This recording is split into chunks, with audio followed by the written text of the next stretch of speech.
this life and let shine. I lay me down, I'm not my own. I belong to you alone. Lay me down, lay me down. Whoa, hand on my heart, this much is true. There's no life apart from you. Lay me down, lay me down. Whoa, lay me down, lay me down.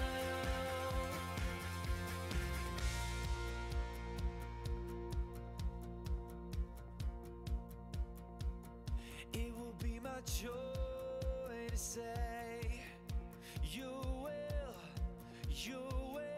It will be my joy to say your way. It will be my joy to say your way, always.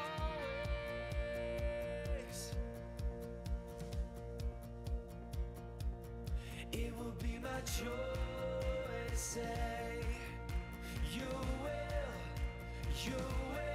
It will be my joy to say your way.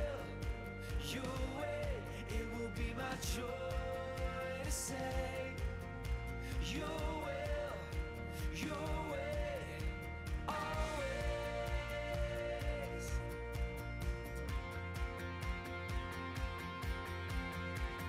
I lay me down, I'm not my own.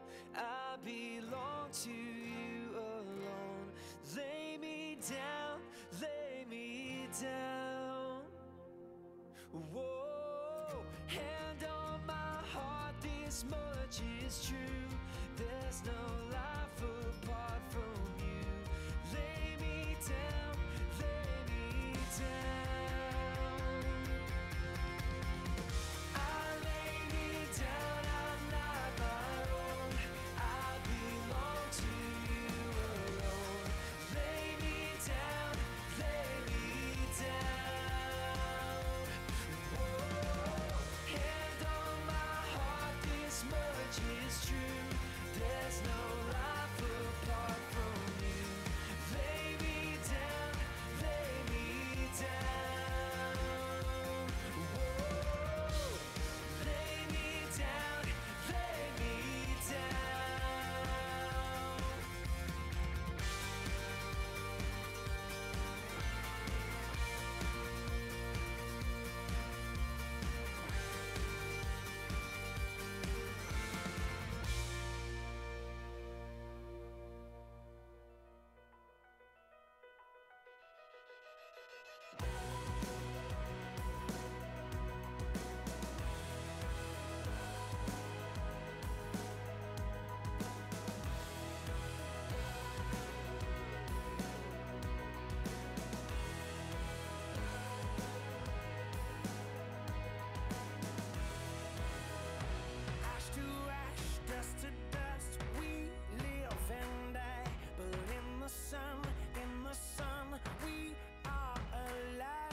good morning, everybody. How are you today? Excellent. My name is Ben, and I'm so glad that you're here at Crossroads. One of the things I found at Crossroads is how welcoming they are. Let's go ahead and stand up. And I just wanted to encourage you the same way I was this morning, that there's no condemnation for those who belong in Jesus, and that nothing can separate us from God's love. Isn't that good to know this morning? Nothing can separate us. Let's go ahead and introduce ourselves to somebody next to you and sing about God and His love.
Here we go. It will be my joy.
about living like Jesus means you're going to look like somebody else. It's going to be countercultural. You're going to be submitting to your will, all these weird things.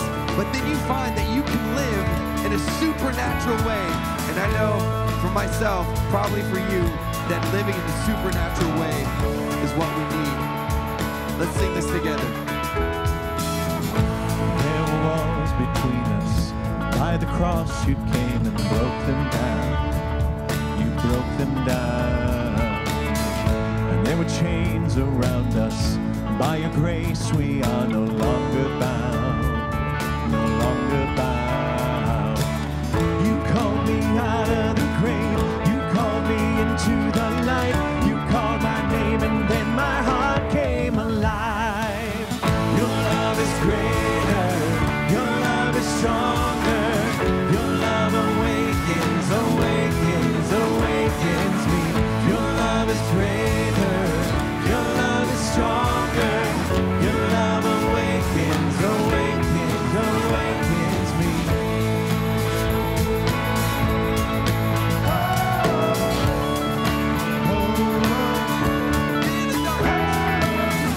Feel the darkness shaking. All the dead are coming back to life. I'm back to life. Hear the song awaken. All creation singing, we're alive. 'Cause you're alive. You call me out of the grave. You call me into the light. You called my name and then my heart was alive. Your love is greater. Your love is stronger. Your love awakens, awakens, awakens me. Your love is greater. Your love is stronger. Your love awakens, awakens, awakens me. And what a love we found. Death can't hold us down. We shout it out when we were alive. 'Cause you're alive. And what a love we found. Death can't hold us down. We shout it out when we were alive. 'Cause you're alive. And what a love we found. Death can't hold us down. We shout it out when we were alive. 'Cause you're alive.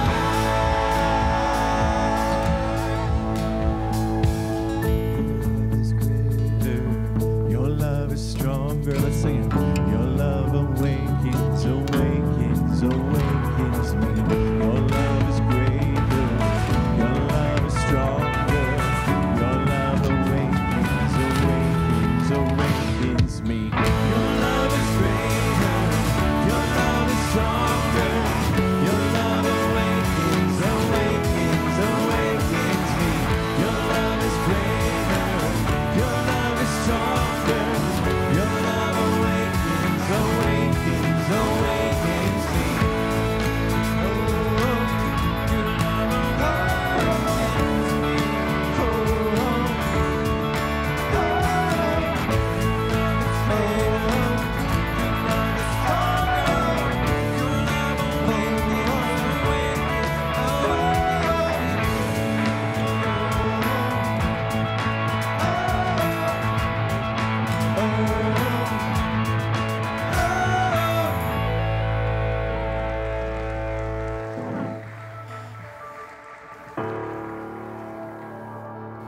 We've been learning the song. Let's sing this together.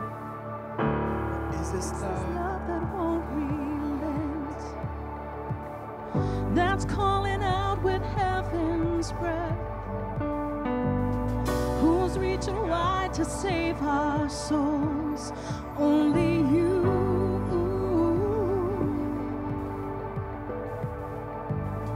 What is this grace that makes no sense, that we could never recompense? Who gives us all a second chance? Only you, only you, only you. There is no one like our God. There is no one like our God. There is no other God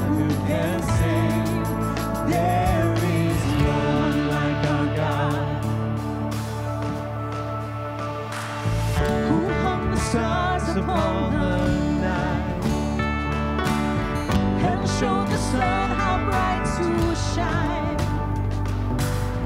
who shaped the world within his hands. Only you.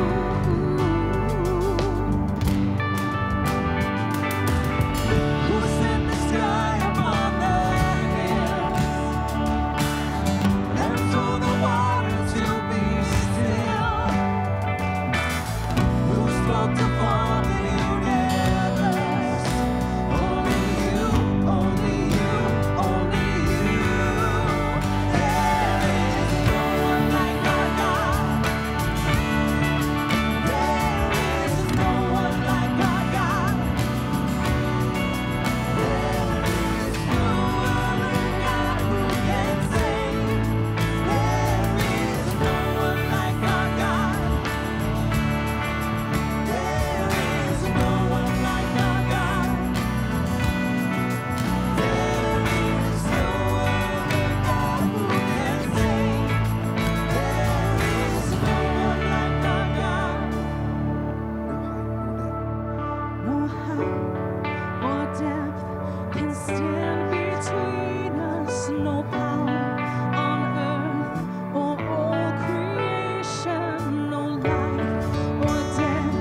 overwhelming victory is ours through Christ who loved us.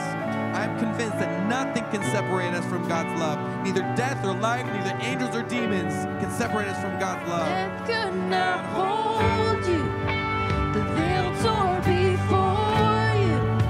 You silenced the boast of sin and grace.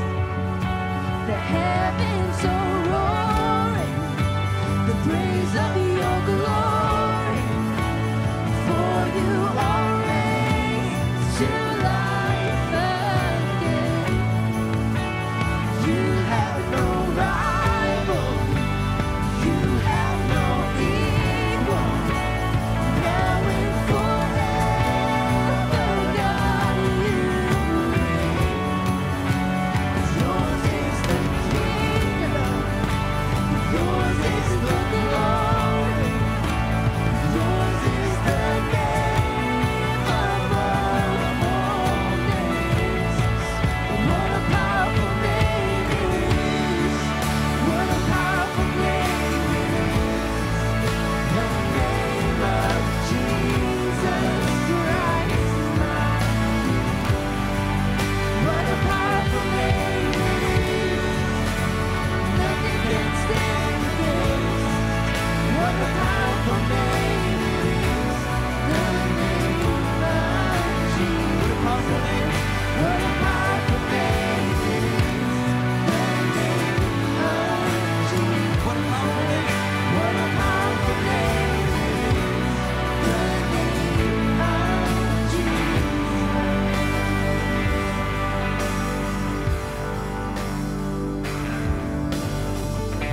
So Jesus, we thank you for that powerful name, that we don't have to carry our burdens any longer, that we can be forgiven, that our sins are not held against us any longer. We can set those aside and walk in freedom and walk in love because God, you are love. You are powerful, you are wonderful, and you are beautiful. Amen. Amen. Thanks for joining us for worship. We serve an awesome God, don't we? Yeah. Yeah. Thanks for joining us. Let's have a seat.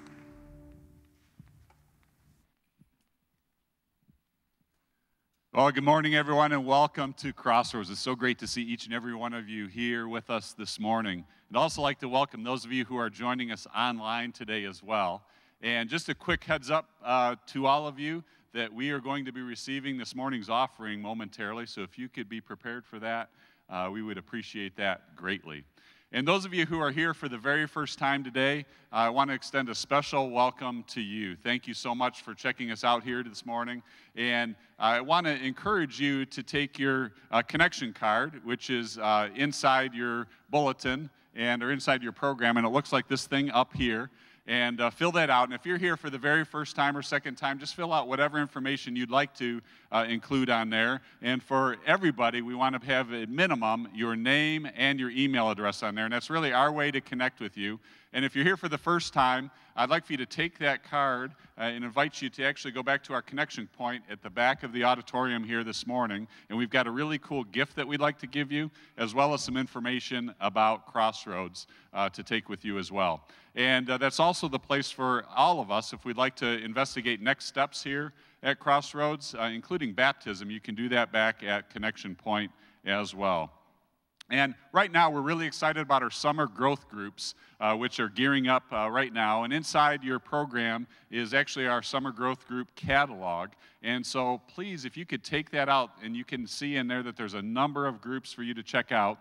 And I encourage you to go through there and pick out a group that you'd like to go visit and investigate. And you can mark that on your connection card that you'd like to be a part of that group and check it out. Or you can also go on our website or using our Crossroads app to do that as well. So I think you'll be very, very pleased by just checking it out of how amazing it is to be a part of a group here. And thanks again for all of your generosity. Over a couple weeks ago, we did our double offering weekend, and it was amazing what happened. If you haven't heard, more than $91,000 was raised here to go towards our shortfall, so thank you so much for participating with that. And our funding goes toward our vision here to restore God's design in all people. And that seems to happen a whole lot better when we do that together rather than separately. So thanks again for being a part of that here with us. And while we receive this morning's offering, let's check out what's happening here at Crossroads. Good morning, Crossroads. My name is Madison Zilke, and here's what's happening.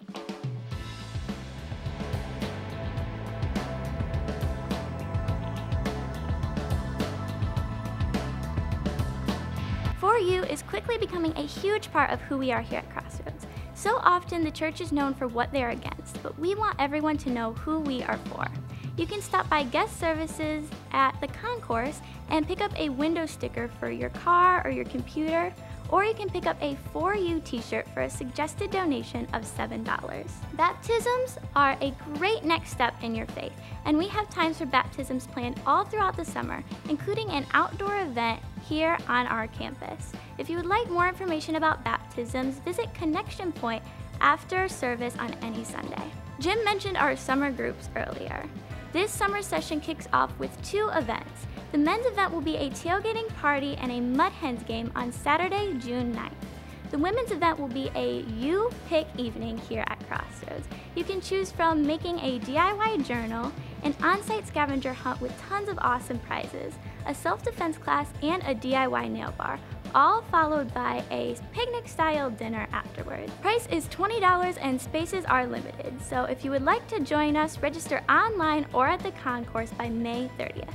For more information on all things Crossroads, stay connected by visiting crossroadson23.com or by downloading our mobile app.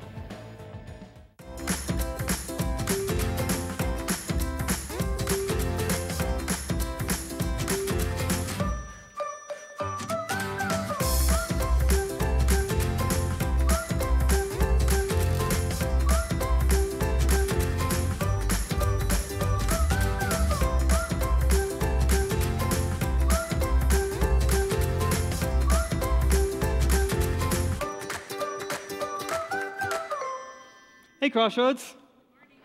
Hey, you looking good. My name is Jim. I usually sit in the back by the sound booth with a headset on and produce our services. But today I get to be up here and deliver the talk, which I'm excited about, something new for me and something new for you. Hopefully it's a good thing. I had one of the tech guys said before we started this morning, are you going to be like the preacher from the royal wedding? Like, that guy was really cool. I'm like, I don't know. I hope it's cool. I don't know if I'm going to be just like him. And it so happens that we're starting a new series on top of that. So I get to break in a brand new series, too, called Be Rich, as you saw. And so before I get started, I kind of want to talk a little bit about that series, because you might think, oh, well, it looks like this is going to be a series on financial matters and wealth and things like that. And yes, it is. It is going to be a series on that. It's a 3-week series. And I think we're going to answer some important questions about how to be rich, or what being rich means, and what's important with our wealth and our finances. And I think those are all important questions. In fact, I don't know about you, but I think that finances are a major part of our life, not a minor part. And I think, at a very young age when I realized that some people had more money than others, and that you could work and get finances and things like that. So, and we spend most of our adult lives in the pursuit of a job or a career, so it is something that's a big deal. And so we are going to talk about it. What you can expect from us is some great encouraging teaching from the Bible. We want to see what the Bible has to say about finances and about wealth and what it means. Today, I want to talk about an issue or a problem that I think is very subtle, but it's very important. It's a trap that we can fall into when it comes to money, wealth, and finances. Something that we might not know is going on, but actually could even ruin your life. And so I think we need to take a look at it. So we're going to dive into that. Before we do, we need to talk a little bit about the definition of being rich and what rich means, because that's one of the problems with richness and wealth, is that definition seems to be a little fuzzy. And something came across social media this week that kind of illustrates that. And because I really wanted to see what it was like in a big room, we're going to do it. So first of all, I have to ask you, who's on Team Yanni? Yeah? Who's on Team Laurel? Oh, a few more of you. Okay. Who doesn't know what I'm talking about? This week on social media, an audio file came to light And some people can hear one word and some people can hear another, and we're going to do it, and we're going to see what we hear, okay? So listen to this. We're going to play it here. Do you hear Yanny? Laurel. Laurel. Or Laurel? Laurel. Laurel. How many hear Yanny? Oh, a lot of Yannies. It's Team Laurel. Anybody hear both? A few people do. Apparently, it's like a frequency thing. You want to try it again? We'll see if it like switches. Let's play it again. Do you hear Yanny? Laurel. Laurel. All I hear is Yanny. Or Laurel? Laurel. Laurel. Did it switch for anybody? Got a couple of people. Who are Yannies again? Yeah, we got a lot of Yannies and Laurels. Yeah, okay. Well, that's something to talk about later. You can play that file, find it, and see what your family thinks. It's really interesting. We've had arguments about it on staff, so I think it's a big deal. It'll be a big deal for another week or so. It's funny because this idea of being rich is kind of like that. Some people have one idea about what being rich is, and some people have another, and it really is quite confusing. In fact, there was a Gallup poll that was done recently that asked Americans, how much money do you have to make a year to be wealthy, to be considered rich? The average, does anyone want to guess? 100,000? No? It was 150,000, so that's not bad. 150,000 a year, and you're rich. However, they asked people that actually make $150,000 if they considered themselves to be rich, and they said, that's right, they didn't. You guys are smarter than you look. No, you're as smart as you look. I said that wrong. All right, we'll keep moving. Hey, they asked people that made $35,000 a year, how much money would you have to make to be rich? They said 75,000, 75, so there's another number. But again, they asked people that make $75,000, and those people by and large said, nope, we don't consider ourselves wealthy, that's not rich. The magazine, Money Magazine, they asked the subscribers of that magazine, how much do you think it would take to be wealthy, to consider yourselves rich? On average, they said $5 million in liquid assets, $5 million. So that one at least has $1 million attached to it. That sounds better. It's funny because we all know someone who's rich, but none of us consider ourselves to be rich. Isn't that weird? There's a problem here with richness somehow. But there's a definition, I think, that we can use today. And you might have heard of it before, but if you make $45,000 in your household, so your total household income is $45,000 or more, you're in the top 1% of age earners in the world. The top 1% in the world. Now, I don't understand why you guys aren't more excited about that. I just told most of you that you're rich. And the rest of you, you have a good chance of getting there in this country. I think we're not very excited about that because we just don't feel it, right? Like that just doesn't feel, we just don't feel wealthy. We don't believe it. We don't believe we're wealthy. And that's a problem. This is a problem. That poll, I think, exposes something that is really important for us, and there's a way to kind of like subvert it and to see the truth that we are actually, in this room probably, most of us are pretty wealthy. If you ever visit another country, a poor country, let's say, and I don't know if this has ever happened to you, but it's happened to me a couple of times. So I was in the Ivory Coast of Africa when I was in college, and I met some people there that made $500 a year on average, like a teacher would make $500 a year. And that same year that I went to Africa, I purchased my first car. It was an '89 Dodge Challenger. I paid, I think, $550 for it. I love that car.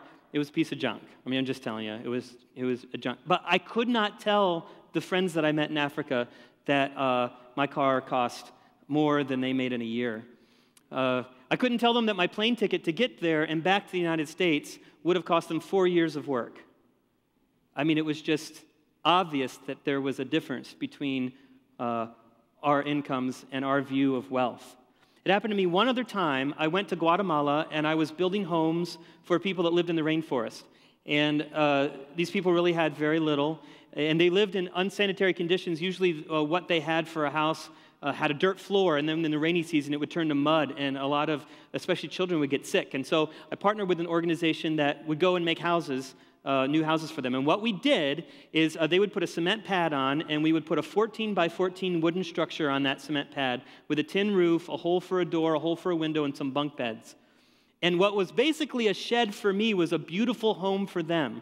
They couldn't believe that someone would come and build such a beautiful home for them. And I'll tell you, when I came back from those trips, I really understood it. I really understood how wealthy I really was. But it didn't last. I think maybe 2 or 3 months, and I was back to thinking of myself as either a poor student or whatever, and it just didn't last for me. And I think it's because of a truth that I want to put up on the screen there. The more a person has, the more a person wants. The more a person has, the more a person wants. I think I can illustrate this a few ways. One is, and I don't know if you've ever done this, I have not done this, but I don't know if you've been at the Franklin Park Mall and you go by the Apple Store and you see a long line of people and they're all lined up and they've got their phones and they're like playing a game or talking or texting or something like that. What are they in line for? They're in line to get another phone. But they already have a phone, a perfectly good phone. Now, I've done the same thing. I've upgraded my phone, and my phone works just fine. Interesting. But I think the more a person has, the more a person wants. This has happened to me. I've gone to my closet. I've opened the door. I've looked at all my clothes and just kind of stared at it for a while. And then I turn to someone else in the room, and I say, I've got nothing. Exactly. That's happened to some of you. That's right. I have nothing to wear. What do you mean I have nothing to wear? There's a closet full of clothes in there. I don't know. I think that illustrates it. Why do we have garage sales to sell off possessions so that we can make room for more possessions?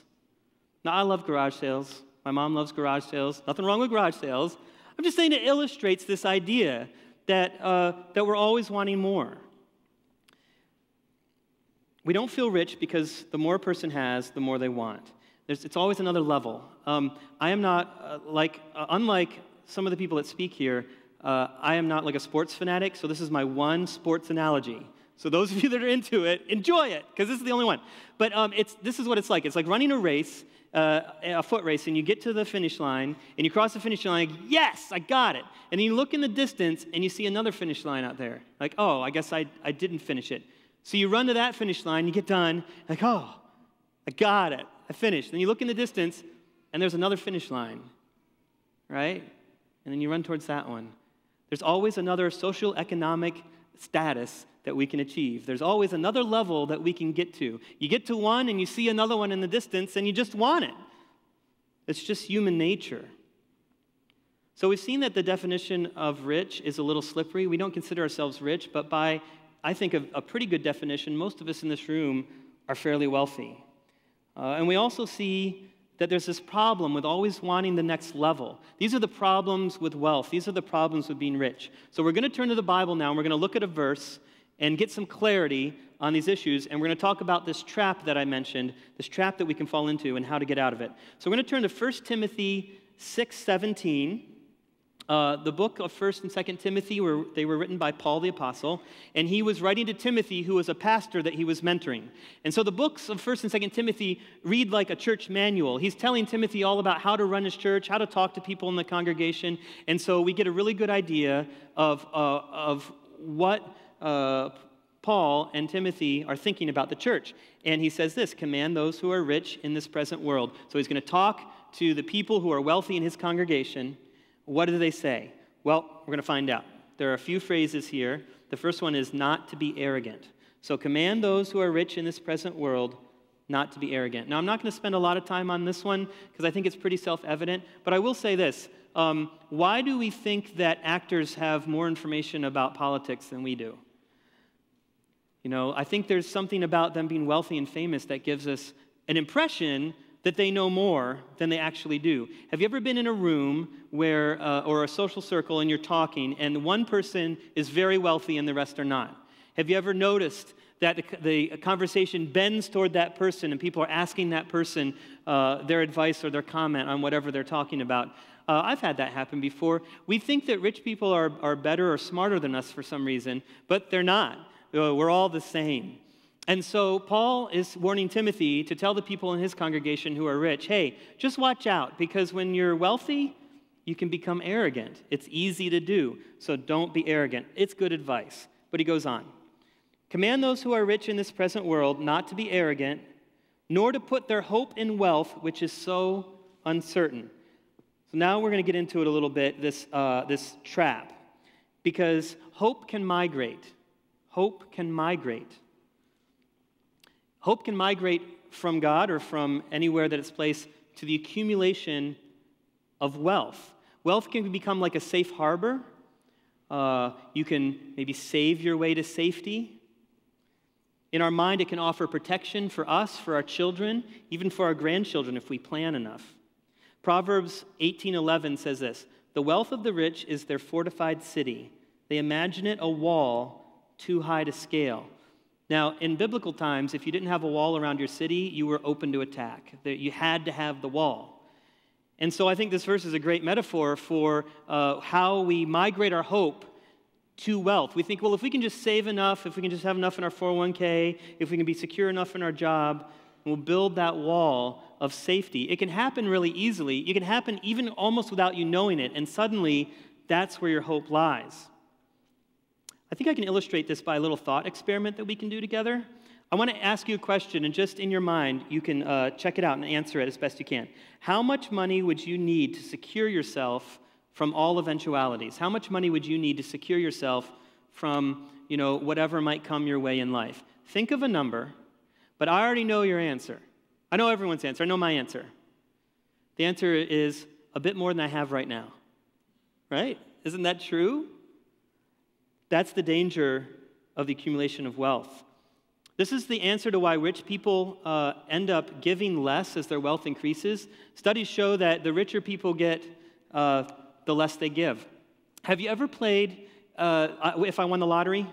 We do that in our family once in a while. Sometimes I think if you buy a lottery ticket, it's really just permission to dream about what you would do if you won that money, which is fine. There's nothing wrong with dreaming. I have two daughters, Haley and Julia. Haley's 10, Julia's 13, and we've played this game a couple of times just for fun. It just comes up or whatever.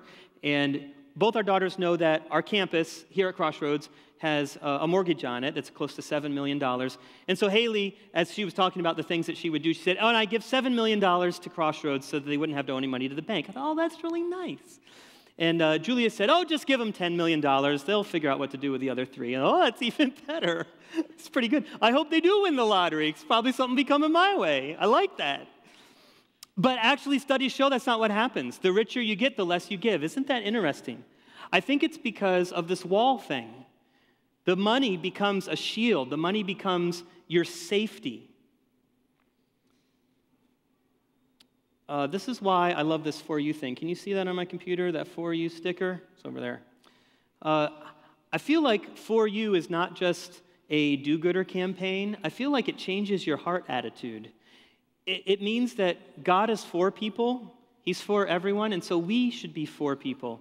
And it changes your attitude about the people you meet. It changes my attitude about it. That's why I like the sticker on my computer. Wherever I am, wherever I'm in the coffee shop or the office or at home, wherever I am, I'm just kind of reminded that this life isn't all about myself. And we can be open-handed. We can be for people. And that doesn't just mean compliments or being kind, although it does mean those things. It also means being open-handed with our wealth. And so I love this For You thing. I think that changed thinking changes actions and attitudes. And I think it's part of the solution. But let's go on because there are a couple more phrases in this verse. Paul says, "Command those who are rich in this present world not to be arrogant, nor to put their hope in wealth, which is so uncertain, but to put your hope in God." To put your hope in God. Have you ever wondered why preachers and churches talk about money so much? I know that probably when I started this message, some of you thought, oh, great, here we go. We're going to talk about money again. I get it. It is a little uncomfortable. It's a little weird because money is kind of a private thing. But here's something interesting. Do you know that Jesus talked more about money and financial issues than he did about heaven? He did. I think Jesus knew a truth. The truth is that the chief competitor for our heart is money. He said it this way. He said, you cannot serve both God and money. Do you remember that verse? We put our hope in God, but our hope migrates. It can so easily migrate to our wealth.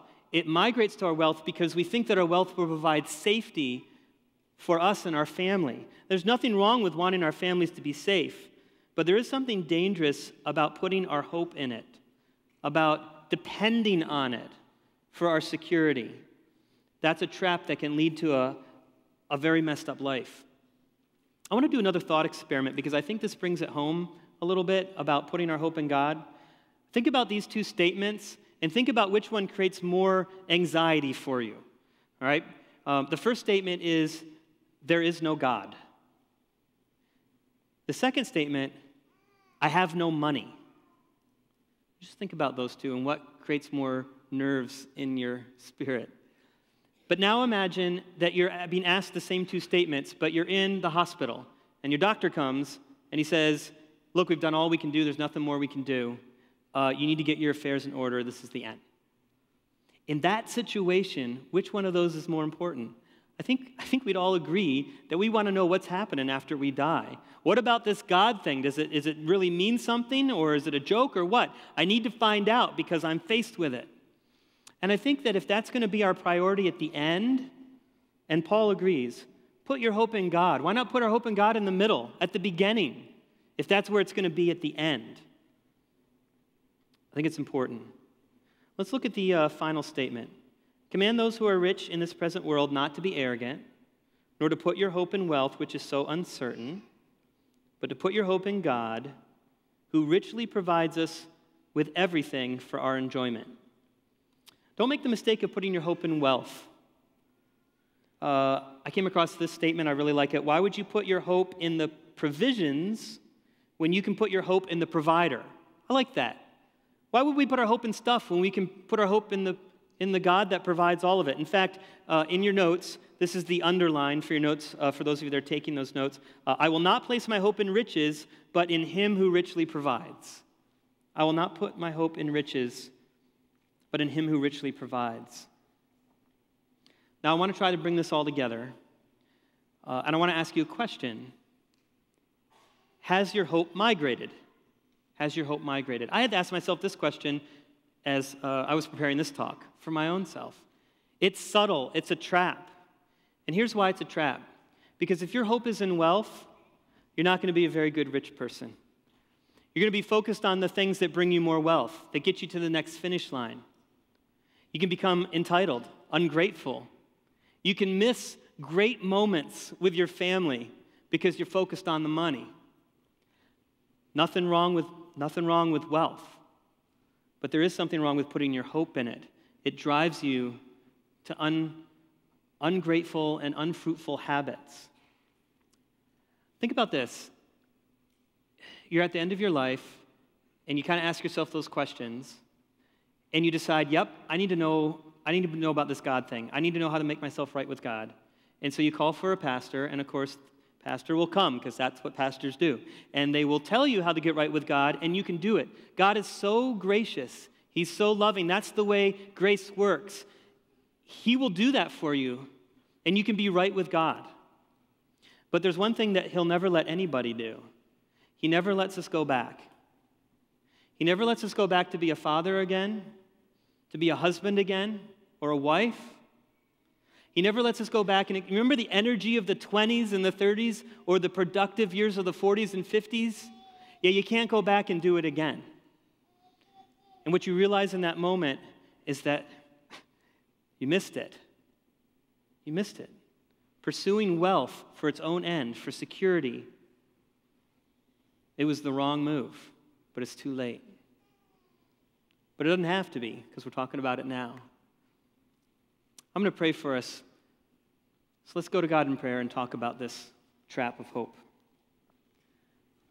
God, thank you so much for a chance to talk about hope and how it migrates. I thank you that we can be aware of this trap, that we can get sidetracked on things that don't ultimately matter, and we can miss moments with our families, moments of personal development. Our misplaced hope can make us ungrateful, uncaring people that are closed-fisted and aren't generous of spirit or generous with our provisions. But you've provided a way. Help us to remember to migrate our hope back to you. Help us to find a way to keep our hope with you and to be kind and generous with the provisions that you've given to us, to live open-handedly. God, I just pray for each person in here, and I pray for myself too, that we would not fall into this trap, but that we would place our hope in you, like Paul says to Timothy, that we would be great rich people. Thank you for the opportunity. In Jesus' name, amen. Well, I hope this has been helpful to you. We have the connection card, and you can look at the options there on the card and check off anything that you think God is speaking with to you.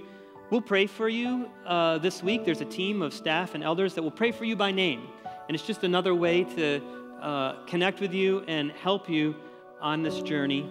Next week, we're going to continue this discussion, and we're actually going to be in 1 Timothy 6:18, the very next verse.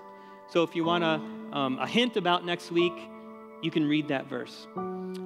Ben is going to lead us in one final song before we leave. So let's stand up and do that together.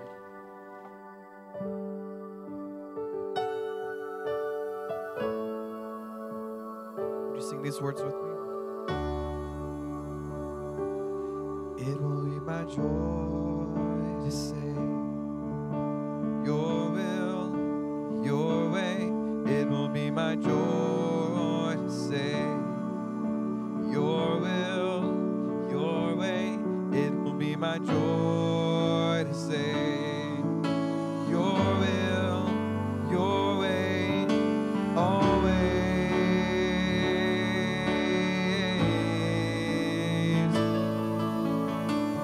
I lay me down, I'm not my own. I belong to you alone. Lay me down, lay me down. Hand on my heart, this much is true. There's no life apart from you. Lay me down, lay me down. Oh, lay me down, lay me down.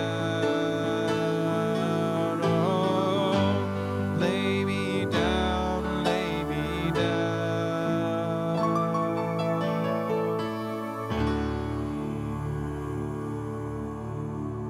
So this week, as we're thinking about being rich, let's make sure that we have our focus on the one who provides those riches. Be rich this week, will you? If you'd like to talk and pray with somebody, we have a team up front that would love to do that with you.